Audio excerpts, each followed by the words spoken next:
ada biayanya. Karena Jadi saya bikin sumbangan-sumbangan. sendiri. Saya syuting sendiri, saya ngedit sendiri, ada teman-teman lah. Saya yang tadi iklan wayang, biayanya saya kira sekitar Rp150.000 karena saya beli telur setengah matang karena kita begadang tengah malam gitu loh. Biayanya sekitar Untuk biaya 150.000. konsumsi gitu ya. Kalau Mutia bagaimana? Ada sponsor tunai jujurnya atau ada tidak? kan, apalagi sebelum saya menikah kan saya harus bolak-balik Jakarta Medan ya. Kalau sekarang sudah menetap di Medan. Tapi artinya untuk ongkos tiket itu harus cash kan, nggak bisa kita kemudian gantikan alat peraga begitu, misalnya dibayar dengan alat peraga. Alat peraga juga banyak yang bantu.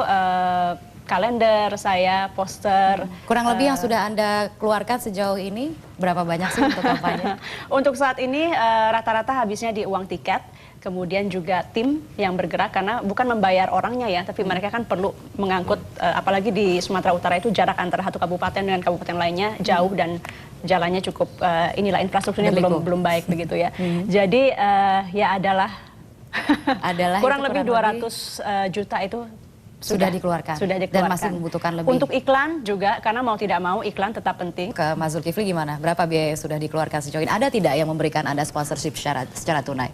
Secara umum ya, kalau kampanye di Banten 2 ini kebetulan saya punya perusahaan dengan Ibu Amelia, dia presiden director dari perusahaan kami itu. Jadi kita memang mengalokasikan dari budget perusahaan kami memang untuk membantu pencalonan ini. Gitu. Dan saya kira berapa banyak yang dibudgetkan? Pokoknya semua persoalan keuangan biasanya dia yang handle. Tapi cukup. Masa Anda tidak tahu sama sekali? Nanti pertanggungjawabannya bagaimana? Saya tahu cukup besar ya. Cukup Karena besar, bagaimanapun kan kami juga ingin lebih besar daripada Mutia? besar sedikit kayaknya. Sedikit ya. Besar sedikit.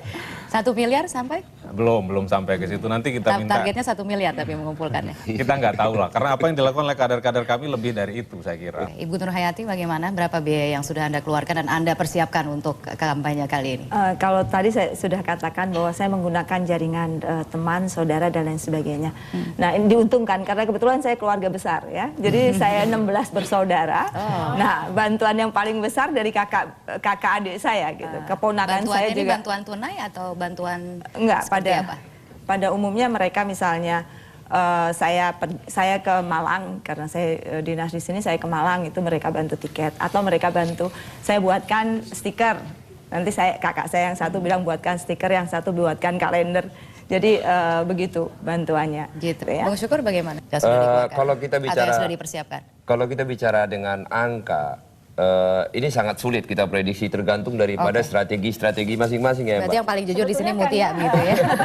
Jelas-jelas sudah dikeluarkan. Kalau bagi saya sih yang paling penting sebenarnya, saya setuju dengan apa yang dikatakan teman-teman mahasiswa tadi. Bagaimana kita agar bisa bertemu dengan konstituen kita secara langsung, kita Dan tahu itu kan permasalahannya dan Bertemu dengan konstituen itu mereka juga kalau siang-siang ya pasti kita bertamu, kita kasih makan kan, atau mereka bertamu dengan kita, pasti kita kasih makan. Berarti Atau kalau sore-sore akan ada kos di situ. Ada kos pasti. Ya, Maka jadi sebenarnya- untuk ratusan orang begitu. Jadi Makanya sebenarnya kita harus siap. Kita siap secara pemahaman, kita siap secara mentality dan juga kalau saya modalnya bilang, juga harus ada dong. siap Kalau begini begini ya, ya. secara saya coba ekonomi. pernah hitung, ideal ya, Oke. ideal. Bukan berarti saya punya. Idealnya itu kalau kita ongkoskan semua, mulai dari iklan di koran, di radio dan lain-lain, idealnya itu 1 M itu sampai. 1 M Tapi itu sekarang gini, kemampuan kita dan kan tergantung belum situasi tentu yang kita ada. bisa mencapai angka ideal itu. Jadi ada beberapa yang kemudian digantikan sehingga saya prediksi sampai akhir nanti pemilu mudah-mudahan setengah dari itu pun kita tidak perlu keluarkan sebesar itu gitu. Dengan bantuan jaringan keluarga, teman-teman, simpatisan dan lain-lain. Nilai Kita harus break terlebih miliar dahulu, itu- akan kita lanjutkan setelah pariwara berikut ini. Nanti akan kita lanjutkan sesaat lagi. Pemirsa tetaplah bersama kami, sesaat lagi Forum Debate Dialog akan segera kembali. Keluar 300 juta, ada yang keluar 7 juta. Karena sebagian datang dari kontribusi masyarakat. Saya misalnya beberapa kali pertemuan, kalau saya hitung, itu mungkin habisnya 1,5 juta. Tapi kebetulan uangnya tidak dari kantong saya. Gitu. Uangnya dari orang lain. Kalau seperti Jadi saya... ada yang mengadakan acara itu untuk Ya. Anda begitu. Tapi yang bukan Anda tidak- yang membagikan uangnya. Enggak, membiayai pisang goreng itu, kopi itu ada yang membiayai. Oke, Bung Sylvester bagaimana? Jadi kalau saya memang sangat minim sekali ya dalam berkampanye. Bukan berarti tidak mau mengeluarkan uang, tapi karena teman-teman di lapangan itu udah tahu. Jadi biasanya yang sekarang saya lakukan, karena mereka udah tahu aktivitas saya dari dulu, udah 3 tahun ini, bagaimana kita berempati kepada masyarakat. Makanya sekarang tinggal teman saya paling ketemu ibu-ibu atau pengurus RT itu nggak semuanya. Saya paling satu satu kecamatan itu berapa kali begitu aja. Tapi Dan ketika nanti Anda tim melakukan pertemuan itu, apa sih sebenarnya yang mereka harapkan saya dari hanya Anda? mengadakan Gitu? Apa yang Anda pencerahan. janjikan kepada mereka? Saya tidak menjanjikan apa-apa, saya mengadakan pencerahan bahwa kita harus ada perubahan, walaupun sedikit. Karena kalau nggak ada perubahan lagi, mau pemilu 10 kali pun Indonesia tetap kayak begini. Apakah kemudian mereka mengharapkan uang gitu dari Anda? Ya. Ada tidak dalam berapa kali pertemuan itu, misalnya biaya yang harus Anda keluarkan gitu? Untuk... Biaya yang saya keluarkan paling untuk snack ya. Jadi nggak terlalu besar untuk snack makanan. Dan saya nggak pernah mau bagi-bagi sembako atau bagi-bagi money politik, uang. Baiklah, kalau begitu saya beralih ke para narasumber yang ada di atas ini. Tapi kalau kita melihat sekarang persaingannya itu kan ada juga caleg yang akhirnya menggunakan uang gitu kan untuk memenangkan semua kan ya? Tidak ada yang tidak pakai uang. Iya. Artinya tapi ya itu kan ada yang Kampanye caleg pakai yang uang. mempunyai uang berlebihan gitu untuk mereka hambur-hamburkan dalam kampanye kali ini. Nah, artinya persaingannya kan kadang tidak fair gitu ya. Artinya itu bagaimana dong caranya untuk mengakali persaingan yang tidak adil ini gitu, Bu Syukur? Jadi itu konteksnya tadi yang saya pahami adalah apa yang dikatakan adik-adik mahasiswa. Artinya masyarakat kita ini juga udah makin pintar. Nah sekarang kita kasih 50.000, nanti ada yang datang di depan kita, di belakang kita lagi kasih 100.000. Nah bagi saya itu tidak berlaku. Bagi saya yang paling penting adalah apa yang bisa saya kerjakan di DPR dan apa yang akan saya lakukan kepada mereka. Itu yang saya ceritakan kepada mereka. Jadi sehingga siapapun yang datang dengan pakai uang itu tidak akan bisa masuk lagi karena mereka tahu apa yang saya perjuangkan untuk mereka, untuk daerah pemilihan Kota Bekasi dan Kota Depok. Nah, terus kemudian apa yang akan saya lakukan nanti di DPR, apa yang saya perjuangkan kepada mereka. Jadi uang sih pasti akan keluar, tapi seperti yang dibilang kata teman-teman tadi itu biasanya pada saat kita bertemu dengan mereka, ya kita minum kopi, ya atau ada snack-snack kecil. Tetapi yang paling penting jangan kita ajarin rakyat kita ini dengan bicara uang, berikan uang dan macam-macam.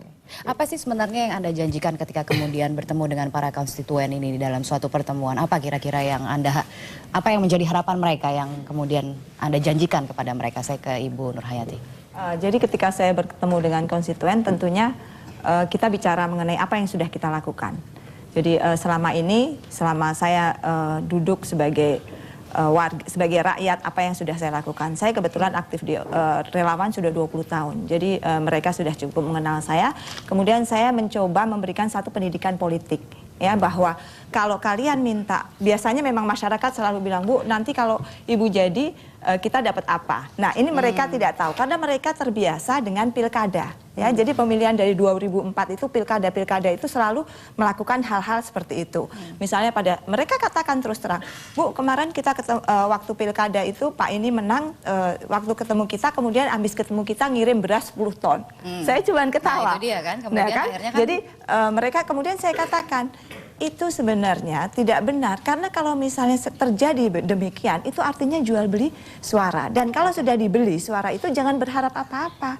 Jadi kalau nanti misalnya you sudah mengatakan bahwa kita minta ini minta itu salah, tapi nanti kalau mereka sudah duduk nggak boleh lagi bilang dulu saya yang milih kok, begitu kan. Nah ini yang saya coba sosialisasikan agar mereka mengerti bahwa anggota DPR itu kerjaannya bukan melayani satu persatu, tapi memikirkan konstituennya begitu. Oke, jadi baik. berdasarkan itu. Mas Zulkifli?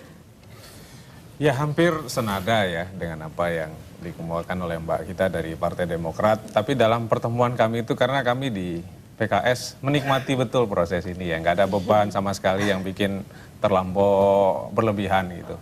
Bahkan banyak cerita-cerita menarik yang sering kami dapatkan. Bahkan dalam keseharian tuh saya sering cerita juga di Banten 2 cerita ini. Ada ibu-ibu di Cipocok di Kabupaten Serang misalnya itu sudah tertatih-tatih tapi sempat mengatakan Pak Zul gitu bisa titip salam nggak sama Pak Presiden. Nah, bisa titip salam nggak sama Pak SBY dan Yusuf Kala. Kami mengatakan apa Ibu gitu. Tolong sampaikan salam kami sama Pak SBY, Ketua Dewan Pembina Partai Demokrat gitu, sama Pak Yusuf Kala, Ketua Partai Golkar. Kalau bisa pemilu ini dilaksanakan setiap tahun katanya. Bahkan kalau bisa tiap bulan. Kami mengatakan kenapa harus begitu? Soalnya begini Kang Zul katanya.